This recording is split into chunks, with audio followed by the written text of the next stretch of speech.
Good evening. Any new announcements since we met last? Well, Jim Wheaton wasn't feeling too good. He called me this afternoon and said he was with somebody that wasn't feeling good, so he may have gotten what he had. Now he's not feeling good. Okay. Ooh.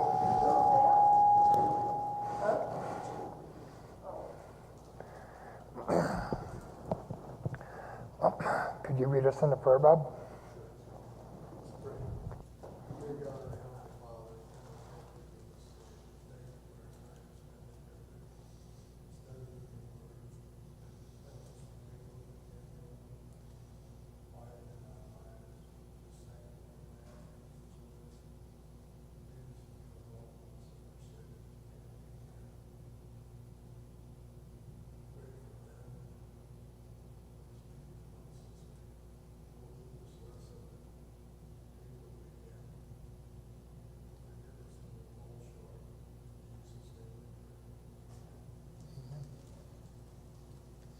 We're going to be in 1 Kings, chapter 22, and we're going to be picking up in verse 41.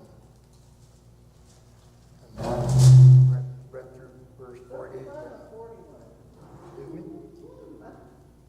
31 or 41? 41. And Ahab has now gone to sleep, and his son is going to start reigning in his stead, is what we're going to pick up right now. So verse 41 of chapter 22. And Jehoshaphat the son of Asa began to reign over Judah in the 4th year of Ahab the king of Israel. Jehoshaphat was 35 years old when he began to reign, and he reigned 25 years in Jerusalem. And his mother's name was Azubah, and the daughter of Shilai. And he walked in all the ways of Asa his father. He turned not aside from it, doing that which was right in the eyes of the Lord. Nevertheless, the high places were not taken away, for the people offered and burnt incense yet in the high places. I want to stop there for a second. We brought it up the last time when we studied about Asa, that Asa did not take down the high places yet. And now we're reading how Jehoshaphat followed in the same way. He didn't take down the high places. But I wanted to bring up, I do believe there's a transition, what God is overlooking here, and that is there's a transitional period. They've been told that they were supposed to sacrifice at the temple.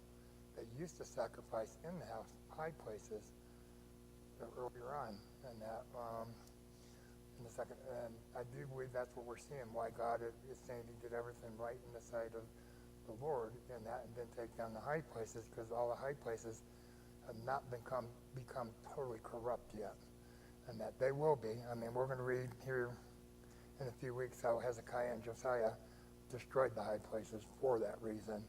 But right now, I think this is a transitional period, because when I was studying a little bit, I found a few things I thought were pretty cool. And that it talks about, I'll just read them as I come up. It talks about Mount Carmel being a high place, famous as a location for the prophet Elijah's dramatic contest against the prophets of Baal, where Elijah repaired the ruined altar of the Lord and offered burnt offerings. We just read that. We just read about Elijah. Remember, they consumed everything in that they put out. I mean, to try to show that, Baal was not a god at all. And then also Mizpah, a frequent gathering place for the tribes of Israel, where they offered sacrifices to the Lord during the period of the judges and early monarchy.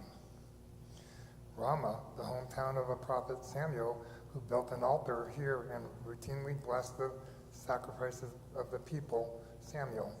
So, I think what we're seeing is a transition, and that they were supposed to be doing all this at the temple, but it's taking time for the people to learn. And the reason why I say this is that how long did it take after Christ died for God to destroy the temple?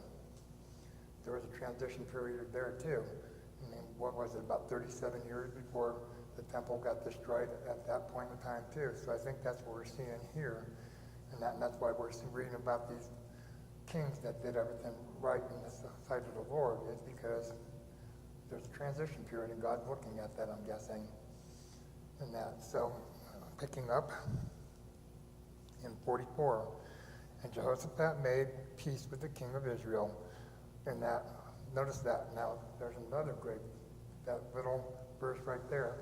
What were they supposed to do when the two nations split? And that God specifically told them not to war with each other. He gave that command to, I think it was Jeroboam and Rehoboam, and that. And look what now Jehoshaphat is finally doing. He's made peace with in that which was, again, right with the Lord. 45. Now the rest of the acts of Jehoshaphat and his might that he showed and how he warred, are they not written in the books of Chronicles of the kings of Judah? And the remnant of the Sodomites, which remained in the days of his father Asa, he took out of the land. Another thing that, he's starting to clean everything up. There was then no king in Edom, a deputy was a king. Jehoshaphat made ships of the Tarshish to go to Ophir for gold, but they went not, for the ships were broken at Ezion Geber. Then said Ahijah the son of Ahab unto Jehoshaphat, let my servant go with thy servants and the ships. But Jehoshaphat would not. And Jehoshaphat slept with his fathers and was buried with his fathers in the city of David. His father and Jeroboam, his son, reigned in his stead. Ahijah the son of Ahab began to reign over Israel in Samaria the 17th year of Jehoshaphat, king of Judah, and reigned 2 years over Israel. And he did evil in the sight of the Lord, and walked in the ways of his father, in the ways of his mother, and in the ways of Jeroboam the son of Nebat, who made Israel to sin. Notice that again. There we're seeing it again. We're picking it up. He caused Israel to sin. For he served Baal and worshipped him and provoked anger of the Lord of Israel, according to all that his father had done. So you can see God takes it pretty personal when you cause Israel to sin. What's different about the New Testament now? Is there anyone that can cause us to sin? Like I was saying, I brought it up earlier when we first started our classes. We're all priests and kings now. We have our high priest up in heaven, Jesus. We have our king now, Jesus. He's not going to cause us to sin. And that, so there are no excuses for us anymore. And that, I think God was looking at that. The kings were supposed to represent God and that, and we can see where he's holding them accountable, saying they caused Israel to sin. So we'll move into 2 Kings. Is there any questions how we're ending on 1 Kings? So 2 Kings. Then Moab rebelled against Israel after the death of Ahab, and Ahijah fell down through a lattice in his upper chamber that was in Samaria, and was sick. And he went and he sent messengers and said unto them, go inquire about Beelzebub, the god of Ekron, where I shall recover of this disease. But the angel of the Lord said to Elijah the Tishbite, arise, go to meet the messenger of the king of Samaria, and say unto them, it is not because there is not a God in Israel that you go to inquire of Beelzebub, the god of Ekron. Now therefore thus saith the Lord, thou shalt not come down from that bed on which thou art gone up, but shall surely die. And Elijah departed. So we can see right there, God's calling him out right in the beginning.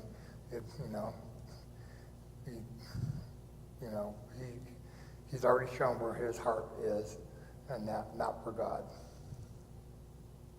And 5, and when the messenger turned back unto him, he said unto them, why are ye now turning back? And they said unto him, there came a man up to meet us, and said unto us, go turn again unto the king that sent you, and say unto him, thus saith the Lord, is it not because there is not a God in Israel that thou sendest to inquire of Beelzebub, the god of Ekron? Therefore thou shalt not come down from that bed on which thou art gone up, but shalt surely die. And he said unto them, What manner of man was he which came up to meet you and told you these words? And they answered him, He was a hairy man, and with a girdle of leather about his loins. And he said, It is Elijah the Tishbite. Then the king sent unto him a captain of 50 with his 50. And he went up to him, and behold, he sat on the top of an hill, and he spoke unto him, Thou man of God, the king hath said, Come down. And Elijah answered and said to the captain of 50, If I be a man of God, then let fire come down from heaven and consume thee and thy 50. And there came down fire from heaven and consumed him and his 50. Again also he sent unto him another captain of 50 with 50. And he answered and said unto him, O man of God, thus hath the king said, Come down quickly. And Elijah answered and said unto them, If I be a man of God, let fire come down from heaven and consume thee and thy 50. And the fire of God came down from heaven and consumed him and his 50. And he sent again a captain of the third 50 with his 50. And the third captain of 50 went up and came and fell on his knees before Elijah and besought him and said unto him, O man of God, I pray thee, let my life and the life of these 50 thy servants be precious in thy sight. It's amazing how that kind of works, doesn't it? You know, third guy comes in. I think he got the message quite well. And that, amazing how God works. Go ahead. Do you think Elijah is also reminding them of the fire from heaven earlier, prophets of Baal? Possibly. And that, I think he's reminding that there is a Lord God, which they don't think is there. He's How there. many times did this happen before this guy caught on? What was that? What's this, the fourth or fifth time? Third. Third time? The third time. Well, he wasn't that stupid, I guess, but I mean, he wasn't that bright either. So he wasn't learning from the mistakes. But we see right here, this man looks exactly to me like John the Baptist. His manner, his clothes, you know. And here you have a man of God. And no one seems to really care that much because they're not doing really anything to change their lives, you know? So it just shows that people want to do what they want to do. And this Ekron, that's one of the cities of the Philistines. So this isn't exactly the best area to be. But yet these people, they're dumb. They don't see how God is working right here. It just proves those words that Samuel told the people when he said, you don't want a king, y'all, because he's going to use your sons as just tokens, just tools. And here we are, 50 after 50 after 50, the same commander-in-chief, the king, is sending out these 50 like they're just pieces of wood to be burnt up, and without a care for them. The third captain obviously not only pleads for his life, but for the 50 men that are with him.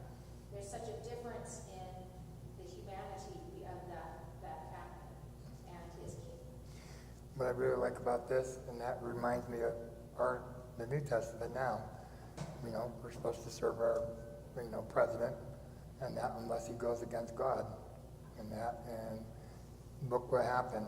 I mean, God's going to spare him. We haven't read that far yet. You know, we are to follow God's rules no matter what someone tells us to do wrong. It also shows that God will keep his promises regardless of the faithlessness that we continue to show. He's always seeking an opportunity to bring us back, for us to come back to him. He's always there. He's always going to maintain. And he had this is a great opportunity to just burn it all up, be done, but he did not. He kept giving him opportunity over and over. He will take care of us. He will fulfill his promise.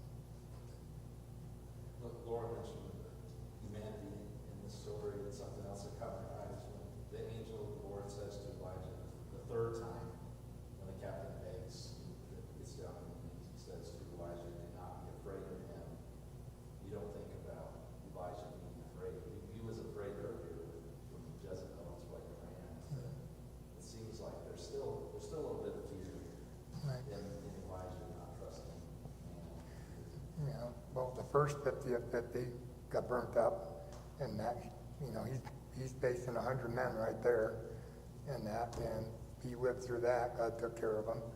God took care of him through the second. I don't know what he was still fearing, but, you know, it's pretty special how, you know, we watch this happen and see how God will take care of us, as long as we're doing the right thing. This Beelzebub is a deity that's been associated sometimes with Satan himself. So, I mean, this was, before it was David, with the Philistines, now it's Beelzebub. And that's the very one that the Pharisees try to connect Jesus with. You know, so he was a pretty famous god back in those days. Let's say 14.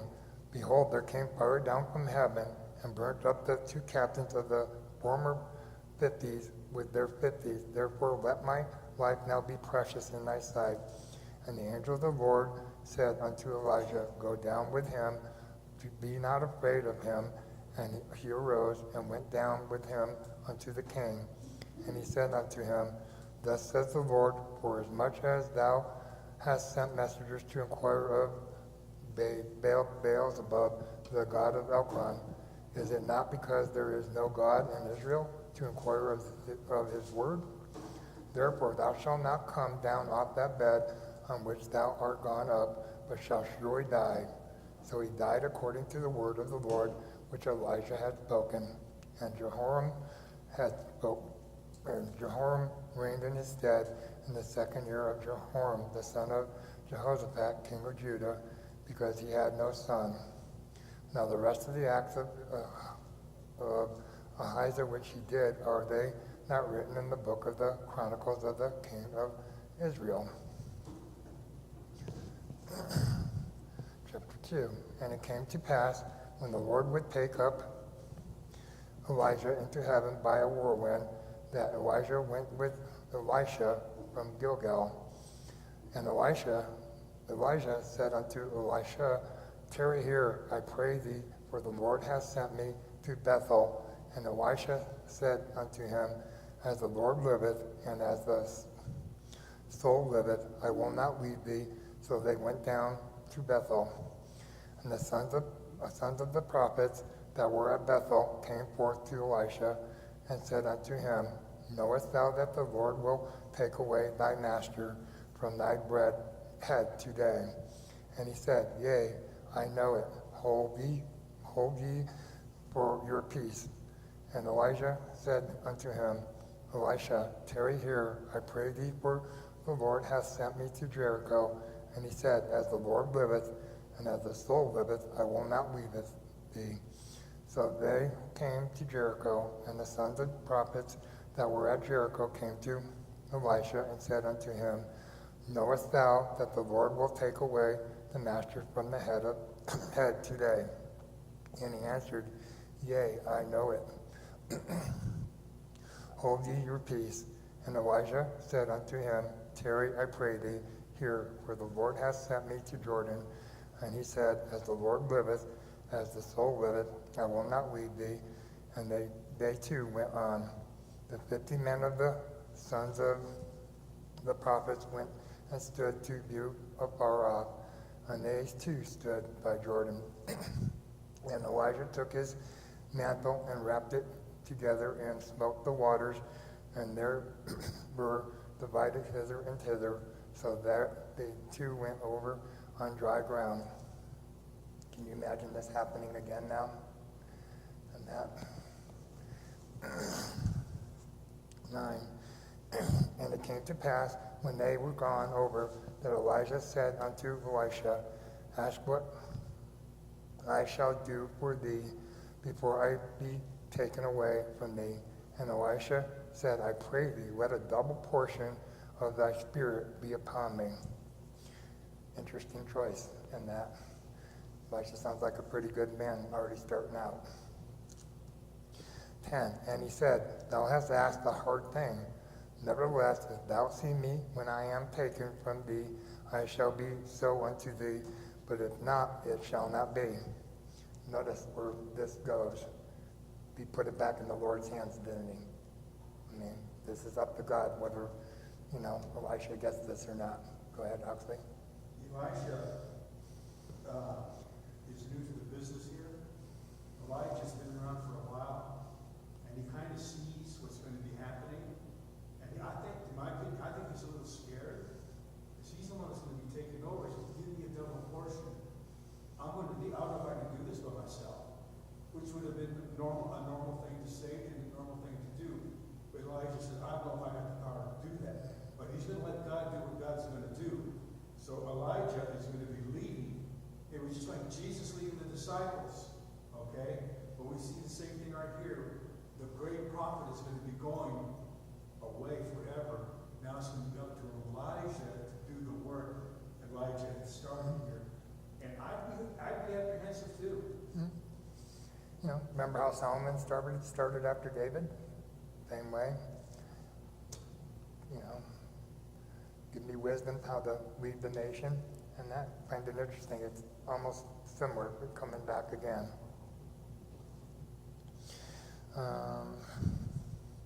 11. And it came to pass as they still went on and talked, that behold, there appeared a chariot of fire and horses of fire, and parted them both asunder. And Elijah went up by a whirlwind into heaven. Can you imagine seeing that? I mean, there's the 50 prophets with them. This would make a good movie. And that, I mean, this is amazing. And the stuff that went on in these times, it just, every time we read about it, it's just, I don't know, people dealt with this kind of stuff, I guess, easier than I would be. To see this kind of stuff right now would be I don't know, very interesting. We saw the fire on Mount Sinai. We see the fire here. We see the fire come down from heaven how many times already? We saw the fire sit upon the apostles' head. It looks like fire. I remember I can't remember, one scholar, one commentary I read. This chariot of fire was the Holy Spirit. I don't doubt it. I don't disbelieve it. But we see God right here. Like I said, we don't see this every day. This was for to be Elisha, for him to see the power of God. Elijah, I'm just going with the flow. But we see Elijah he needed to see something, for him to be strong. And if that don't make him strong, I don't know what will, okay? Because he knows that's that same God that was with Elijah, he's going to be with me also. Right. And the troubles were in the northern kingdom. The southern kingdom sounds like it was getting pretty cleaned up after Asa and Jehoshaphat. So, but anyways, it's still interesting what people seen back then, and had it, the power of the Lord at work. Another thing though, man, why did God take Elijah? Why did God take Enoch? There was a reason.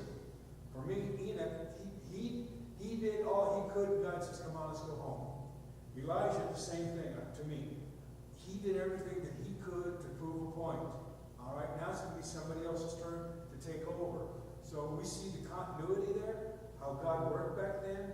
He used a lot of visual for them, because this visual stuff is going to stick with you forever. All right, and I think Elisha needed this to make him stronger, because now it's up to him. And think about what's more powerful than Christ going to the cross for us in our time now. I mean, that satisfies everything for a long, long time now. Verse 12. And Elisha saw it, and he cried, my father, the chariot of Israel, the horsemen thereof. And he saw him no more, and he took hold of his own clothes, and rent them in 2 pieces. He took up also the mantle of Elijah that fell from him, and went back and stood by the bank of the Jordan. And he took the mantle of Elijah and fell from him, and smote the water, and said, where is the Lord God of Elijah? And when he also had smitten the waters, they parted hither and thither, and Elisha went over. Imagine that for Elisha now. He just saw Elijah do it. Now Elisha is parting the waters. And when the sons of the prophets, which were to view at Jericho, saw him, they said, the spirit of Elijah thus rests on Elisha, and they came to meet him and bowed themselves to the ground before him. Notice again, an audience. You know, it's not just Elisha's word now. We got 50 witnesses right there. 16, and they said unto him, Behold now, there be with thy servant 50 strong men. Let them go, we pray thee, and seek the master, lest peradventure the Spirit of the Lord have taken him up and cast him upon some mountain or into some valley. And he said, You shall not send. Look at that. I mean, Elisha knows better. The prophets don't know better. We're going to look for him. Elisha already knows this is God's work. 17, and when they urged him to till he was ashamed, he said, Send. They sent forth 50 men, and they sought 3 days, but found him not. And when they came again to him, for he tarried at Jericho, he said unto them, Did I not say unto you, go not? And the men of the city said unto Elisha, Behold, I pray thee, the situation of this city is pleasant, as my Lord seeth, but the water is not, and the ground barren. And he said, Bring me a new cruse, and put salt therein. And they lifted or brought it to him. And he went forth unto the spring of the water, and cast the salt in there, and said, Thus saith the Lord, I have healed these waters. There shall not be from thence any more death or barren land. So the waters were healed unto this day, according to the saying of Elisha, which he spake. And he went up from hence unto Bethel. As he was going up by the way, there came forth little children out of the city, and mocked him, and said unto him, Go up, thou bald head, go up, thou bald head. And he turned back and looked on them, and cursed them in the name of the Lord. And there came forth 2 she-bears out of the wood, and tarried 42 children of them. And he went from thence to Mount Carmel. From thence he returned to Samaria. Interesting. And that. He was pretty self-conscious. Joe, because I mean, you know, the children are not, I don't know, there's something wrong with that picture that, you know, that happened. I remember when, again, another commentary stated, these were a little bit older. Well, it says little children. Okay, so I mean, you can't get around that. And I guess he was trying to imply under the age of 30. Well, yeah, little children under the age of 30. But this specific said, like he said, let the little children come to me, such as some of the little ones. So what they're doing, they're making fun of God's prophet right here. You know, and Elisha doesn't have a sense of humor. But again, this was God's prophet. You remember who was making fun of David, throwing sticks and stones from up above? I can't remember his name now. But he ended up having killed in the end. When David was down in the ravine. Can't remember his name. I thought it began with the M. What's the story? Stones at David, and later on David had him killed. Shimei. Yeah. You know. It's an easy name to remember. No, I'm glad you think so. I got the M part of it, and they weren't even the first letter. I'm just looking at this word in other places when it's translated young lads or children. Genesis 14:24. I will take nothing. This is Abraham. I will take nothing except what the young men have eaten, and the share of the men who went with me. The young man there is the same as what's translated as young lads here. King James just says little children. So, whoever they were, they paid the price. Yeah, mine just says 40 and 2 children. Isn't that funny? These kids know the story of Elijah. Get thee up. In other words, be like Elijah. Everybody knows about it. Well, those prophets prior told Elijah, you're going to be going, you're going to be leaving. So everybody, well, they were prophets of God. You're going to be leaving. So this was not a secret. Everybody knew about this. Just one more in Exodus 24. Moses recounted to the people all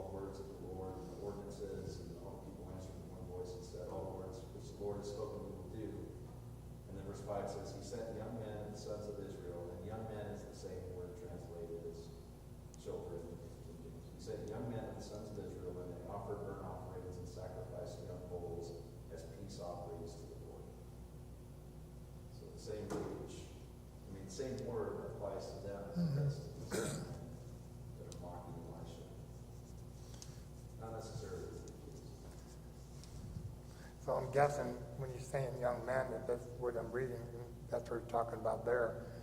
They're a accountability age. They should know better. And that, I'm pretty, because that's what Jason's reading from, those people are accountable age. I'm just noticing the difference in Elisha and Elijah. Elisha is setting a very serious tone of strength and not fear.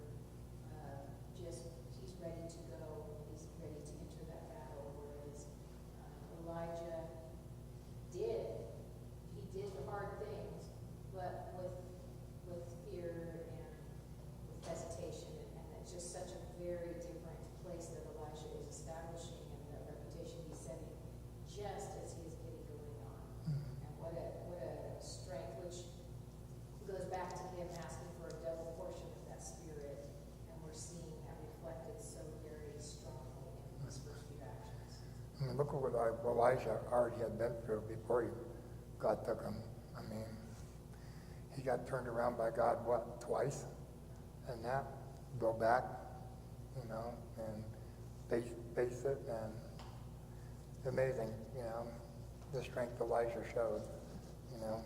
Like, Elijah takes off his jacket, folds it up in a nice little piece, smokes the waters, and as it goes up into heaven, it looks like he tossed it back down to Elisha, you know, because it'd been more awkward if he was just trying to take it off in that moment, so he throws it to him. And like the Lord was saying, Elijah's got to take over, just like Joshua had to take over. You don't think Joshua didn't feel a little insecure? You know? So I mean, right here, it shows who they were. They did what was asked of them, and there's nothing wrong with being scared. There's nothing wrong with that. Even Gideon, he didn't question God. Remember when you were teaching the judges? He wasn't questioning God. He was questioning himself. Are you sure you picked the right man? Rather than saying, God, your judgment is off. So there's nothing wrong with being hesitant. I would have. Just like the apostles, when Jesus is gone, okay, it's their turn to take over. part I took about it, why I thought we read about the mantle coming down to him and that, we take nothing to heaven. This is the first act I've seen in the Bible since we started Genesis to now, where, you know, nothing goes to heaven from earth other than our soul. And that's what I thought that was, you know, pushing us towards, and that is, and that. So there must have been power in that mantle, or it made you feel like it, but God, of course, Samson's strength was not in his hair, it was from God, you know. And the disciples of Peter's handkerchiefs, or Brother Paul's handkerchiefs, was able to heal people, and the shadow of Peter healed the people in the early part of the church. So it's God's power that they could see. Elijah feels good now because he's got that jacket. But he tore his clothes, put off himself, and took on the spirit of Elisha. I think that's what we're seeing, is that, I was telling Jason that one time I was reading this with some kids in class. These were smart but sassy little boys, and we read the verse about where he tore his clothes and one immediately put his hand up and said he was naked on the side of the river. I said, no, but he did cover up afterwards. But so he's putting off himself, he's showing the morning of himself, and now he is ready, he is geared up and ready to go.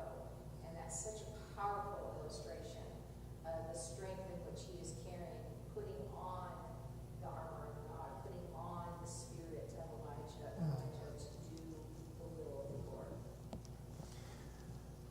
You know, I mean, as far as I'm concerned, power is given by God all the time. So whether the mantle had power or not, if God wanted to have power for Elisha, it happened. That's the way God wanted it to happen. I don't believe that mantle could exist forever, all powerful. I mean, the power was given to Elisha to wield at this point in time. Chapter 3. Now Jehoram, the son of Ahab, began to reign over Israel in Samaria the 18th year of Jehoshaphat, king of Judah, and reigned 12 years. And he wrought evil in the sight of the Lord, but not like his father and like his mother, for he put away the image of Baal that his father had made. Nevertheless, he cleaved unto the sins of Jeroboam, the son of Nebat, which made Israel to sin. He departed not therefrom. Notice again, he's causing Israel to sin still, and that's a problem for God. And that, yes, he did something, but not what God truly wanted. 4. And Mesa, king of Moab, was a sheep master, and rendered unto king of Israel 100,000 lambs and 100,000 rams with the wool. Can you imagine seeing 100,000 animals? 200,000, sir, should say. I mean, I'm not from the Midwest. Maybe it happens there, but here, I've never seen that amount. 5. But it came to pass when Ahab was dead that the king of Moab rebelled against the king of Israel, and the king of Jehoram went out of Samaria the same time and numbered all Israel. And he went and sent to Jehoshaphat the king of Judah, saying, The king of Moab hath rebelled against me. Wilt thou go with me against Moab to battle? And he said, I will go up. I am as thou art, my people as thy people, and my horses as thy horses. Notice, remember, we talked about there was peace already that was happening. Notice what's happening. He's joining hands with them. And he said, Which way shall we go up? And he answered, The way through the wilderness of Edom. So the king of Israel went, and the king of Judah, and the king of Edom, and they fetched a compass of 7 days' journey, and there was no water for the host and for the cattle that followed them. And the king of Israel said, Alas, the Lord hath called these 3 kings together to deliver them into the hand of Moab. But Jehoshaphat said, Is there not here a prophet of the Lord, which we may inquire of the Lord by him? And one of the king of Israel's servants answered and said, He is Elisha, the son of Shaphat, which poured water on the hands of Elijah.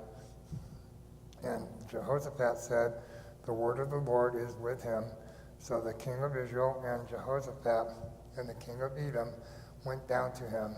And Elisha said unto the king of Israel, What have I to do with thee? Get thee to the prophets of thy father, and to the prophets of thy mother. And the king of Israel said unto him, Nay, for the Lord hath called these 3 kings together to deliver them into the hands of Moab. So what was he saying here when we looked at this? He's telling the northern tribe, go to your God, basically. And that Jehoshaphat says, no, we're here with you, Lord, and that. And Elisha said, as the Lord of hosts liveth, before whom I stand, surely were it not that I regard the presence of Jehoshaphat, the king of Judah, I would not look toward thee, nor see thee. But now bring me a minstrel. And it came to pass, when the minstrel played, that the hand of the Lord came upon him. And he said, Thus saith the Lord, make this valley full of ditches.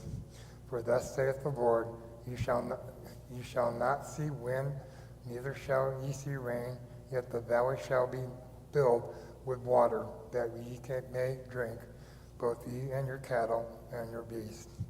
And this is but a light thing in the sight of the Lord. He will deliver the Moabites also into your hand. And ye shall smite every fenced city and every choice city, and shall fell every good tree, and stop all wells of water, and mar every good piece of land with stones. And it came to pass in the morning, when the meat offering was offered, that behold, there came water by the way of Edom, and the country was filled with water.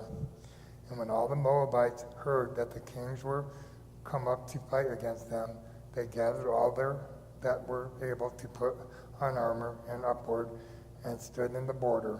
And they rose up early in the morning, and the sun shone upon the water, and the Moabites saw the water on the other side of the red as blood. And they said, "This is blood, the kings are surely slain, and they have smitten one another. Now therefore Moab to the spoil." And when they came to the camp of Israel, the Israelites rose up and smote the Moabites, so that they fled there before them. But they went forward, smiting the Moabites even in their country. And they beat down the cities, and on every good piece of land cast every man his stone, and felled it. And they stopped all the wells of water, and felled all the good trees. Only in Kirhar of Bethsheth left they the stones thereof. Howbeit the slingers went about it and smote it. And when the king of Moab saw that the battle was too sore for him, he took his 700 men that drew swords to break through even unto the king of Edom, but they could not. Then he took his eldest son that should have reigned in his stead, and offered him for a burnt offering upon the wall. And there was a great indignation against Israel, and they departed from him and returned to their own land. Interesting. I mean, look at how bad, these people trusted their idols to go that far. I mean, how do you believe in sticks and stone and things that have been proven that have no God in them and then to do that kind of stuff? That amazed me, the belief that these people had at the time. Where it came from, it had to be from, well, what we read, it sounds like, these kings followed in the same way as their fathers. So whatever their fathers taught them, they just continued on doing. And it's again pretty bad, to hang your own son up on the wall. 4. Now there cried a certain woman of the wives of the sons of the prophets unto Elisha, saying, Thy servant my husband is dead, and thou knowest that thy servant did fear the Lord, and the creditor is come to take unto him my 2 sons to be bondmen. And Elisha said unto her, What shall I do for thee? Tell me, what hast thou in the house? And she said, Thy handmaid hath not anything in the house, save a pot of oil. Then he said, Go, borrow thee vessels abroad of all thy neighbors, even empty vessels. Borrow not a few. And when thou art come in, thou shalt shut the door upon thee and upon thy sons, and shalt pour out into all those vessels, and thou shalt set aside that which is full. So she went from him, and shut the door upon her and upon their sons, and brought those vessels to her, and she poured out. And it came to pass, when the vessels were full, that she said unto her son, Bring me yet a vessel. And he said unto her, There is not a vessel more, and the oil stayed. Then she came and told the man of God, and he said, Go sell the oil, pay thy debt, and I live thou thy children of the rest.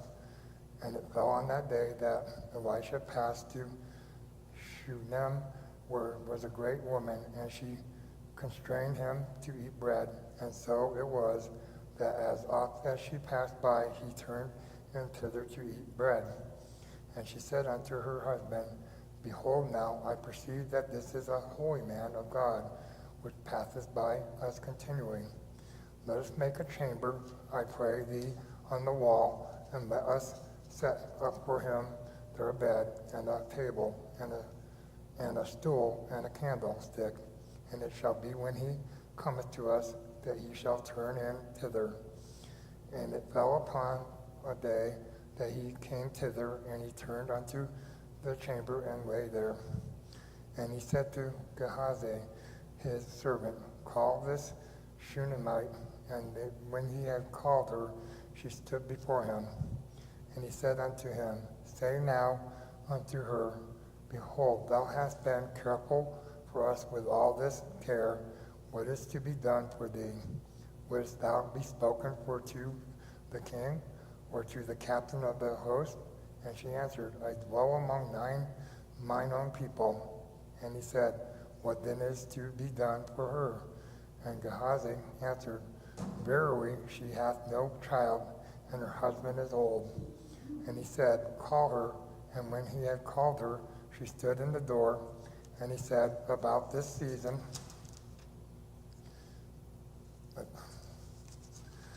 the son, according to the time of life, thou shalt embrace a son.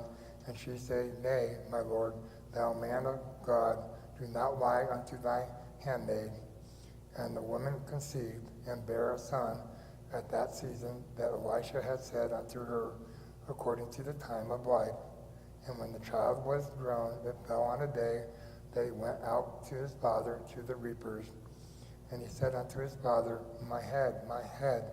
And he said to a lad, carry him to his mother. And when he had taken him and brought him to his mother, he sat on her knees till noon, and then died.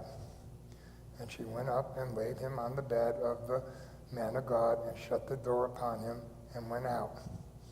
And she called unto her husband, and said, send me, I pray thee, one of the young men, and one of the asses, that I may run to the man of God, and come again. And he said, wherefore wilt thou go to him today? It is neither new moon or Sabbath. And she said, I shall be well. Then she saddled an ass, and said to her servant, drive and go forward. Slack not thy riding for me, except I bid thee. So she went and came unto the man of God to Mount Carmel. And it came to pass, when the man of God saw her afar off, he said to Gehazi, his servant, behold, yonder is the Shunammite. Run now, I pray thee, to meet her, and say unto her, is it well with thee? Is it well with thy husband? Is it well with the child? And she answered, is it well? Or it is well. And when she came to the man of God to the hill, she caught him by the feet. But Gehazi came near to thrust her away. And the man of God said, let her alone, for her soul is vexed within her. And the Lord hath hid it from me, and hath not told me. Then she said, did I desire a son of my Lord? Did I not say, do not deceive me? Then he said to Gehazi, gird up thy loins, and take my staff in thy hand, and go thy way. If thou meet any man, salute him not. And if any salute thee, answer him not again. And lay my staff upon the face of the child. And the mother of the child said, as the Lord liveth, and as the soul liveth, I will not leave thee. And he arose and followed her. And Gehazi passed on before them, and laid the staff upon the face of the child, but there was neither voice nor hearing. Wherefore he went again to meet him, and told him, saying, the child is not awaked. And when Elisha was come into the house, behold, the child was dead, and laid upon his bed. He went in therefore, and shut the door upon them twain, and prayed unto the Lord. And he went up, and lay upon the child, and put his mouth upon his mouth, and his eyes upon his eyes, and his hands upon his hands, and he stretched himself upon the child, and the flesh of the child waxed warm. Then he returned, and walked in the house to and fro, and went up, and stretched himself upon him. And the child sneezed 7 times, and the child opened his eyes. And he called Gehazi, and said, call the Shunammite. So he called her, and when she was come in unto him, he said, take up thy son. Then she went in, and fell at his feet, and bowed herself to the ground, and took up her son, and went out. And Elisha came again to Gilgal, and there was a dearth in the land. And the sons of the prophets were sitting before him. And he said unto his servant, set on the great pot, and seethe pottage for the sons of the prophets. And the one went out into the field to gather herbs, and found a wild vine, and gathered thereof wild gourds his lap full, and came and shred them into the pot of pottage, for they knew them not. So they poured out for the men to eat, and it came to pass, as they were eating of the pottage, that they cried out and said, O thou man of God, there is death in the pot, and they could not eat thereof. But he said, then bring meal, and he cast it into the pot, and he said, pour out for the people that they may eat, and there was no harm in the pot. And there came a man from Baal-Shalisha, and brought the man of God bread of the first fruits, 20 loaves of barley, and full ears of corn in the husk thereof. And he said, give unto the people that they may eat. And his servitor said, what should I set this before and his servitor said, what should I set this before 100 men? He said again, give the people that they may eat, for thus saith the Lord, they shall eat and shall leave thereof. So he set it before them, and they did eat and left thereof, according to the word of the Lord. Notice it's similar to what Christ did feeding the 5,000, isn't it? And that the food was there, everyone got full once again, and amazing how much of what we're reading, comes back in the New Testament over and over and over again. If you want to look through these pages, and that I'm amazed that that woman, we had that much faith in the man of God that her son could live again too. Again, It's interesting the difference between Elijah's miracles and Elisha. Elijah sort of like big showdowns against the enemies of God, like killing those 50 guards that kept coming in the big showdown on Mount Carmel. Elisha's are all like helping people who are seeking God, and they're more independent and not as public. Elijah is more like Moses versus Pharaoh. And Elisha is more like Jesus.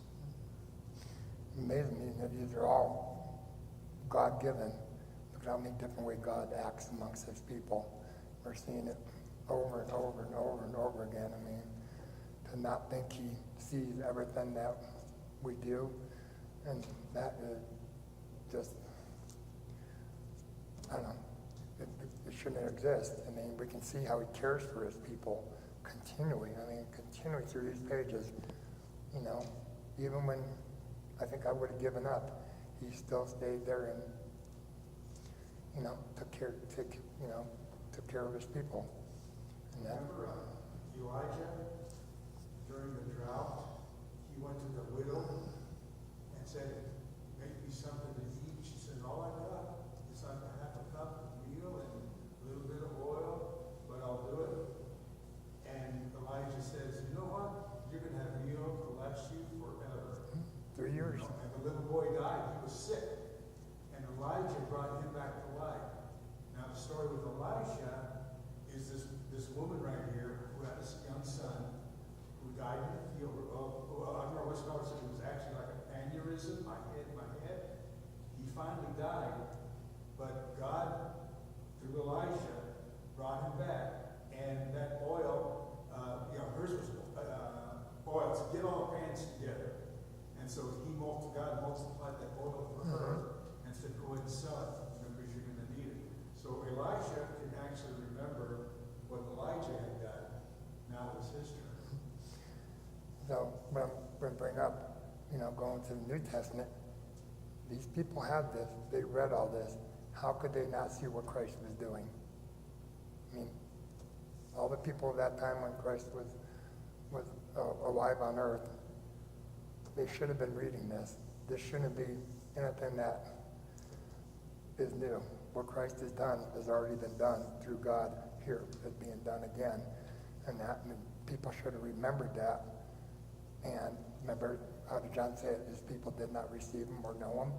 But yet, look at all the things that are happening right here that are very similar to what Christ had done. I probably ought to stop there. Could you do a hymn, Jason? And Oxley, could you do the closing prayer?